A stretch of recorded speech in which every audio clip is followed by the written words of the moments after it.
My name's Joe Nettemeyer.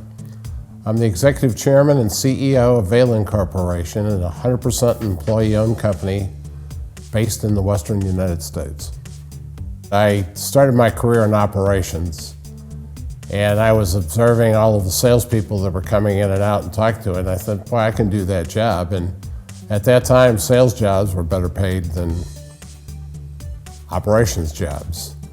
And I had started a family, and I was also in the period of stagflation, so I needed more money. So my motivation was, I know I can do that job, and I need more money to take care of my family. So that's what took me into the field of sales. You know, I always had a orientation to doing technical things. And getting involved in technical things. So, you know, we're in the process automation business.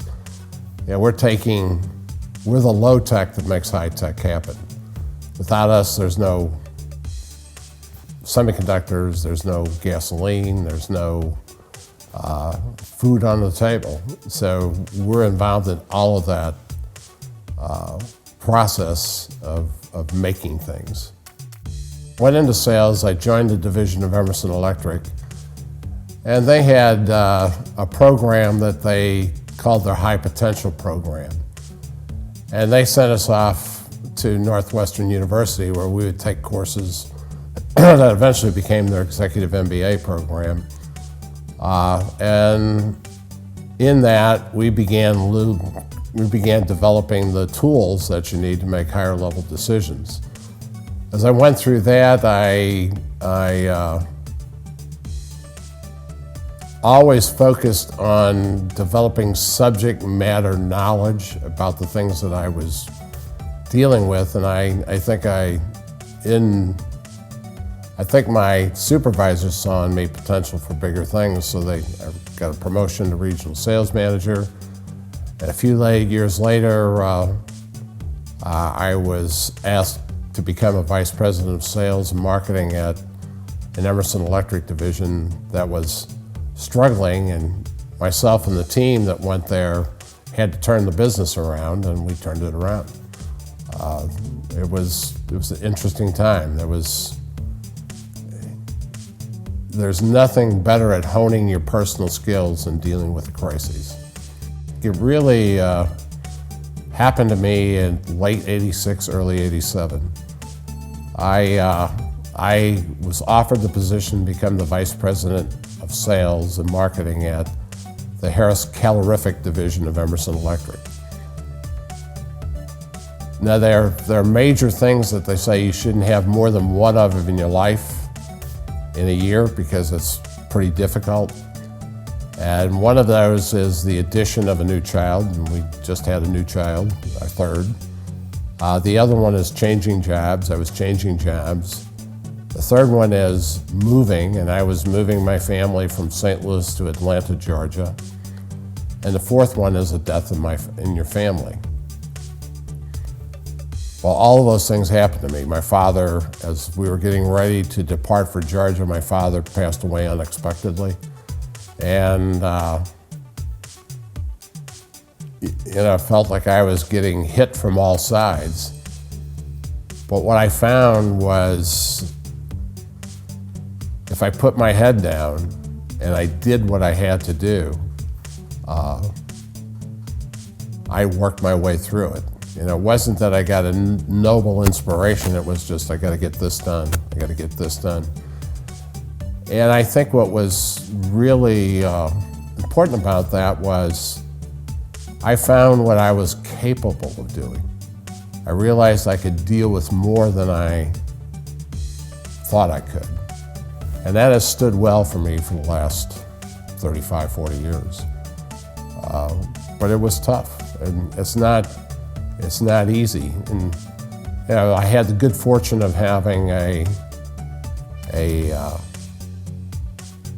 very good marriage, and my wife standing by me, and I had the good fortune of having the people in my youth in my early adult life, teaching me how to deal with tough times. But that was a revelation for me of I could deal with all those things and still move forward in a positive manner. Well, there are several skills that you need to be a good leader. You have to have a constant need to keep educating yourself about the topics and the challenges that are in front of you. You can't do things on a wing and a prayer, so to speak. You have to constantly invest in expanding your knowledge and expanding your capabilities as an individual. The other thing you have to do is you have to be able to stand in front of people and provide them with the confidence that you do know what you're talking about. And you also have to provide them with the confidence that you're going to support them in achieving the goals that they have to achieve to overcome the challenges in front of them. Well, I think far too many people try to live their lives with skills that they stopped developing at the age of 22. When you're 50, the knowledge skills of 22 aren't applicable anymore. So you have to be an ongoing student of your craft or your profession. It's not unlike physicians. Physicians don't go from the classroom to the operating room. They go to an internship and then they go to a residency so they can develop the skills necessary to diagnose and treat patients for the illnesses they have. I view a professional life much like that. You have to go into your apprenticeship and you have to go into your residency, and that has to be a continuous learning environment, and it's necessary to take what is confronting you in your professional life and your personal life and try to figure out, how can I do this better? And you really have to work hard on your communication skills. You got to be able to not only speak, but you have to be able to write and deliver your message clearly and succinctly for people to gain confidence that you know what you're doing. I think where experience trumps education became prevalent in the early 90s as more MBAs came into the company. They were equipped to do financial analysis, and they wanted to make everything a financial decision. But you got to gain the experience and the instincts for the marketplace. Just because it sounds good to the accountants doesn't mean it's going to sound good to the customer. And you got to strike that balance, and that's where experience helps you a great deal to determine what you can get away with, so to speak, in the marketplace.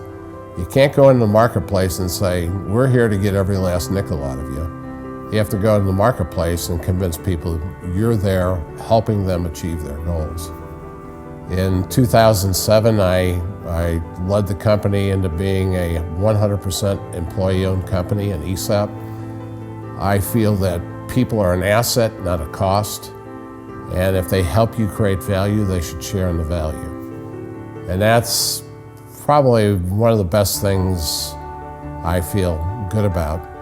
Also, for the last 15 years, my wife Jane and I, have sponsored 30 preparatory schools for the children of the ultra-poor of Bangladesh. So their caste system limits the ability of children to get into the school. The children have to test and pass an exam to get into the Bangladeshi school system. Their parents are illiterate, and illiteracy is the ultimate enslavement tool. And we established these 2-year schools, and we have about a little over 98% of our children get into the Bangladeshi system. Unfortunately, you still have the problem with childhood illnesses and death, so we can't get them all, but we're committed to getting them all into the program. We have so far put about 9,000 children through our schools, and we've given them an opportunity. The most heartwarming thing for me is to hear the mothers talk about, my child will have a better opportunity than me. And I relate to that because that's what my mother wanted for her sons, a better opportunity than what she had. So that's important to me. And we call the schools Sally schools after my mother, because her education ended at the end of 6th grade. Her work was more important to the family on a Depression-era farm than an education. And my father's ended in 8th grade for the very same reason.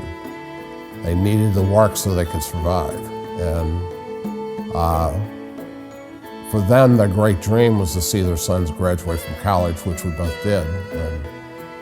And that, I think, for them was a crowning achievement. They had hope that they could provide better opportunities for their sons than they had in their lives. And they did so. One day somebody knocked on my door and said, guess what? We'd like you to be our businessman of the year, and will you accept? And I had pause, but I finally said, yes, I'll accept. And because I think it was a testament to what we had accomplished as a company. And as the leader of the company, I saw that as an acknowledgement of what all of the employee owners of the company had contributed to make that happen. I recently wrote a book entitled Estovere, which is Latin for be a man. The purpose of writing that book was to give young men a message of what does it take to become a complete man, a man of responsibility, a man that can bring more to life and society than just their technical expertise. The follow-on to that, I've gotten together with a couple of my fellow alumni, and we've decided to write another book, which is going to be, right now the title is going to be Men with Purpose, the Story of the Boys of McBride. Leaders have to get past me to we. If it's all about you, you'll be a failed leader. If it's about what we can do and what we can accomplish and what we can gain benefit from that effort, that's leadership. Because you have to motivate the we in people. You know, all of my accomplishments have been because I've had really good teams of people around me that were committed to achieving something. I believe so strongly in that, that's why I went to a 100% employee-owned company. It's like I've said, I see people as an asset, not as a cost. And I believe corporations have to do more of that because the people create value. They're not a cost. If they're not creating great value, you're not going to have great results.